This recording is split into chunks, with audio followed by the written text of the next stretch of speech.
À sa naissance, sa mère s'était réjouie de l'entendre crier, signe certain qu'il vivrait.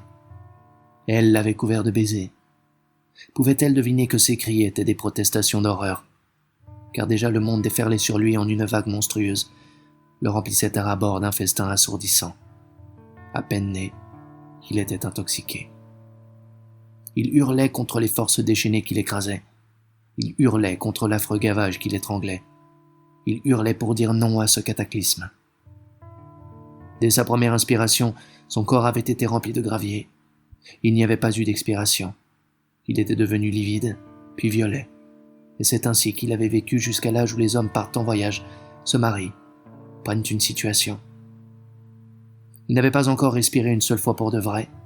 Il hurlait toujours, et le vacarme du siècle maintenant couvrait sa voix.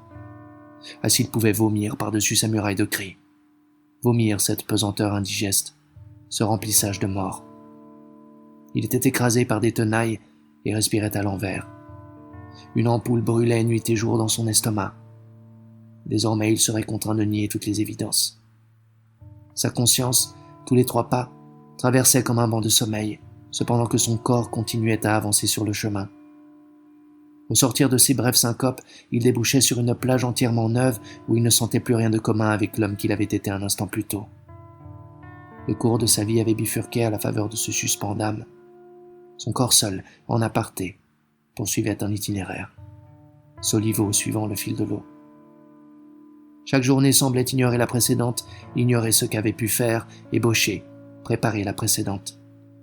Elle n'en recevait pas le message et repartait sur de toute autre base, repartait à neuf, ses coffres vides, sans histoire. Car toujours il y avait en lui cette zone de défection où venait s'abîmer son bref passé, embryon à chaque instant englouti.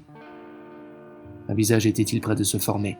Le jour suivant, l'année suivante, il ne pouvait plus être retrouvé. Il était oublié et restait en arrière comme un projet déserté. Toute démarche, tout essai de pensée, avant que d'avoir pris corps, rentrait dans la terre de l'oubli, comme une ondée absorbée par le sable. Se prendre en main, se reprendre, lui était impossible. Il eût fallu ses perches, ses mains tendues d'un bord à l'autre de la nuit, passant le témoin, donnant suite à sa vie. Mais le courant ne passait pas. Seul son corps faisait route. Comme un rocher, il ne recevait aucune influence du temps. Autour de lui, des précipices d'oubli, de silence, lui interdisant de se prolonger, de se propager, d'essaimer. Son regard immobilisé n'était plus le lieu des échanges. Joie, souffrance, travaux et voyages, êtres et choses, étaient comme une grêle d'aérolite qui le criblait et le rayait, mais ne lui faisait pas d'âme, ne lui léguait pas de mémoire. Injonction, invite, appel du dehors s'ignoraient, s'oubliaient les uns les autres, ne faisaient pas la chaîne, ne trouvant chez lui qu'une capacité sans borne de pâtir. Mais son corps toujours pérégrinait sur sa pente inexorable, détaché, oublieux, sans le porter ni le nourrir.